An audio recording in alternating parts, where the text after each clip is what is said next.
Good afternoon. This is Chris Brecher with the Chart Patterns Mastery and Simpler Trading free video for April 8th, 2025. Yeah, here we go with the tariffs could go in effect tomorrow. And all we were doing was trading the charts and not worrying too much about opinionated stuff. But I'm telling you right now, the thing that's moved markets over the last month has been the action of the growth-oriented indexes. That would be on the right, the Russell, and on the left, the transports. What you're going to notice in here is that the transports and the Russell, not only are they near their low for the year, but they're near their low from back here. Holy cow. Check this out. That's 2022. 2022. Go look on the right. 2023 to 22. Let's take 23. Just for argument's sake, and take right here. As you see, the Dow Jones transports are undercut it, and they've gone all the way to this one. So that would be similar to here. Close enough. Close enough. So I just want you to realize that they've already given up like 2 years of gains. But the reason I'm also showing you this is ultimately I think the S&P goes a lot lower unless these have a miraculous rally. So I want to show you what I think could be the objectives. Number one, I'll just take the transports. We could take the transport at the Russell similar charts. On the right, I'm going to put the SPX. Because on the left, that's not a future. So we'll put them like that. And I want you to see this because I was showing it all day. This is the Fibonacci retracement from here to all the way here, the COVID lows. And we're at the 50% retracement. We're at the 50% retracement. The COVID lows on the right, when you take the S&P, 50% retracement to the lows would put you at 4,200. So that's a sort of eye-opener for you. Now, they don't have to go exactly to the Fibonacci, so I'll show you a different one.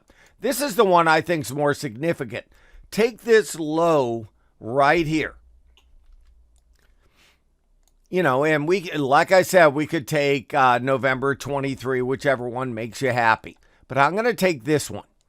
We're going to take it from that high to that low. And it's 100% retracement. 100%. So that's like this going down to 4,200. That's what I'm telling you.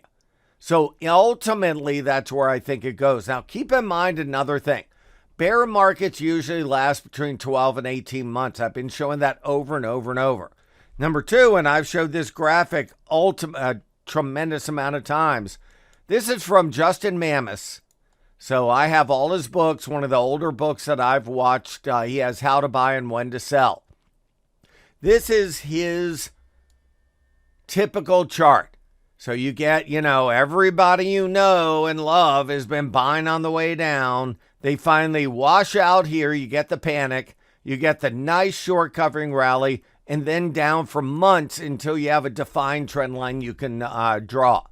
Now, if you think that's a one-off and that takes months to work off that damage, I'll show you a typical example. I have more vitriol on StockTwits because I've shown this and said, why on earth would anybody buy this? I had so many people yesterday say, why aren't you buying it here? I'm like, because it needs to repair the damage. Usually after a big old sell-off, you need to repair the damage and then you need a defined trend line to break up. You'll see. It's happened numerous times in Alibaba. This is damage, carnage. So I have to wait for that. I'm not going to get the bottom, but I don't buy on the way down. Now, let's digress, and we're going to go on the right to the S&P. And I want to show you the S&P over a long period of time. So we're going to go back to here, even in September 23. Look at that. You got those trend lines. So how about the big ones, the big kahunas? Well, like I mentioned to you, the big one was 1980, the Reagan election. I've warned you over and over and over about that. that everybody was all excited that Reagan was going to have the Reaganomics, and the market went down for 18 months. So first one I thought I'd show you is 2000, the whole tech bubble thing. As you see, you got that sell-off, that sharp panic sell-off, the sharp rally, another panic sell-off and a sharp rally, but look how long this sucker went down. And how did it end?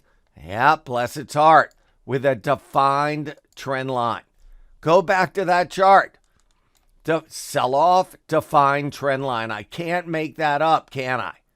So that's not a one-off. So that's 2000.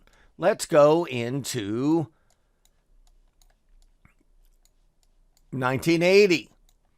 You know, I started on the floor in 1982, but I started trading in 1980. Sell-off, sharp rally, and then a defined trend line. Look at that. Defined trend line. It took a long time to repair that damage. How about 1974? Sell-off, defined trend line. Look at that. I'm telling you, you got to look for that. How about now? What stage are you in? Well, I think we're in the plummet stage.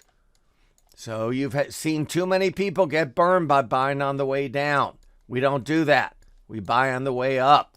So the key in here is you don't have any kind of semblance of a, let's say, yearly bottom. Maybe you get a swing trade bottom, but not a yearly bottom. And I'm telling you, if those transports and Russell can't go up, then I don't see why at the minimum this can't test a low of 48.30. If the Russell and the transports keep going down, growth-oriented indexes, as you see, it's already on its low for the year. If this can't rally, then I think you're going to see the ES have one of those waffles down to 4,500. So I don't want to be Chicken Little. I like to be opportunistic, but I have to see more triggers for me to want to do a swing long in the indexes. Have a great night. Talk to you later. Good afternoon, everyone. This is Chris Brecher, and I'm Senior Managing Director of Stocks at Simpler Trading. Thanks so much for watching this video. If you like our content, please leave us a like and a comment down below. Also, be sure to subscribe to our channel and click the bell notification icon so you never miss any of our great new content coming out. Good trading, and we'll see you at the next video. Take care.